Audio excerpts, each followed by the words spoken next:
Good morning, and welcome to Change Pace Poetry number 64. My name is Leland Jamieson.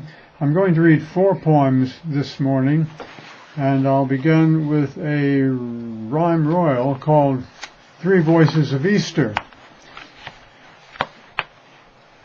The sources of this are the Gospel of Mary Magdalene and your nearest advertising agency. You'll have to listen for the changes in voice. I'll try to reflect them in the inflection, but be aware that 3 people speak in sequence.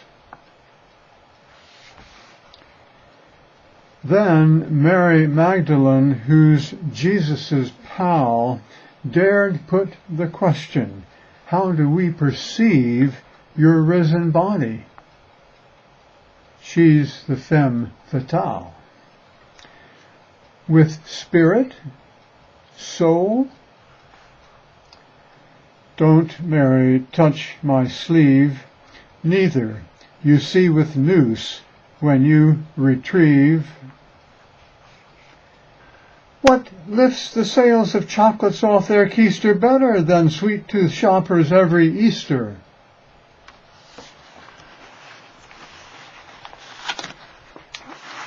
This next poem is called Codger and Crone, Do-si-do.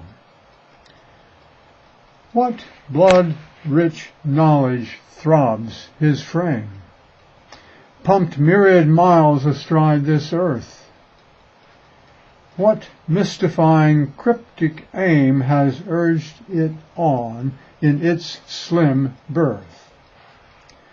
What frayed and caged thing called the heart can quest so hard against her breastbone, pressed by mindfulness, and smart so on a suppuration's jest?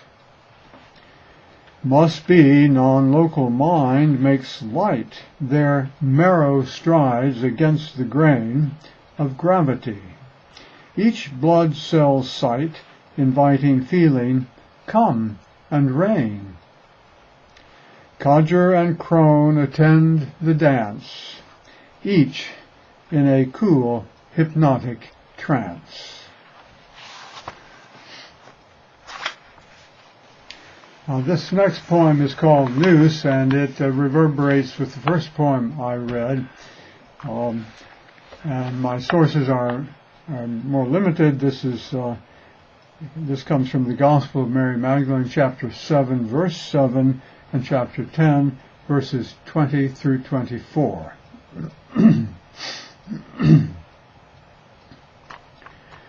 Whatever is composed shall decompose.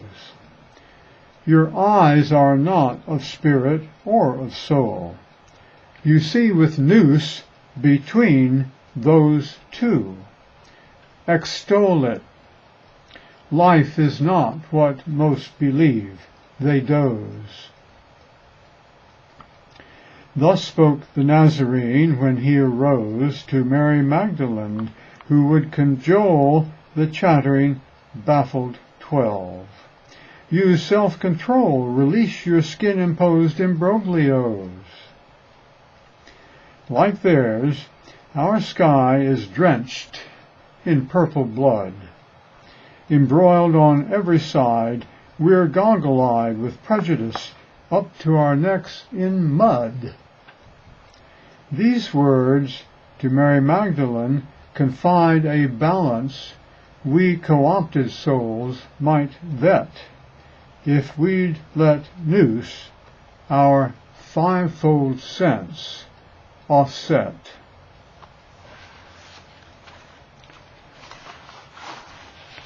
The fourth poem is called With Quarks and More, and it is in memory of my father, who was an early aviator and author.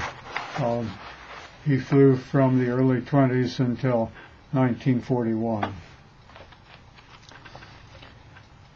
When your high-pocket legs grew tired and stressed from being folded up beneath the yoke of your new DC-3, you simply pressed the autopilot stood up and awoke them, tingling pins and needles, with a few deep knee bends, which restored their strength like oak.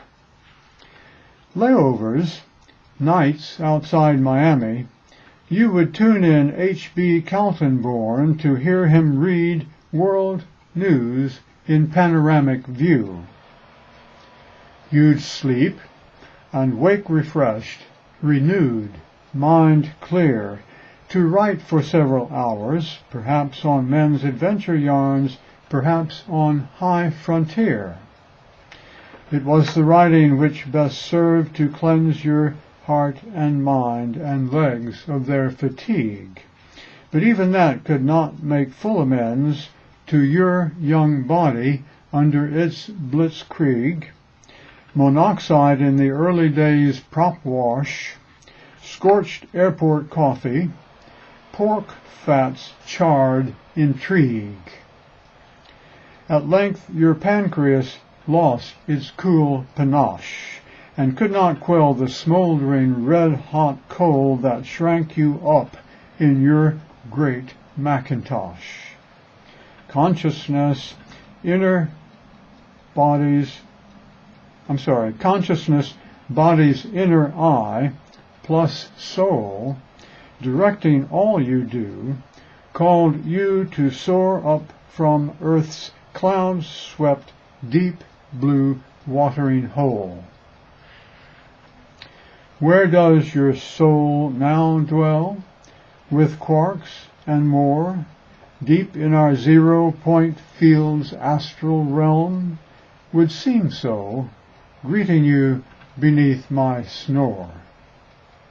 I should have tipped you off that High Frontier was a novel that he was working on at the time. And of course, this wouldn't be complete without my little plug to invite you to visit the website, jamiesonspoetry.com. And of course, if you've been there and done that, you might cut to the chase and simply order the books on Amazon.com. You search for Leland Jamieson. So I thank you for coming to Change Pace Poetry. See you next time.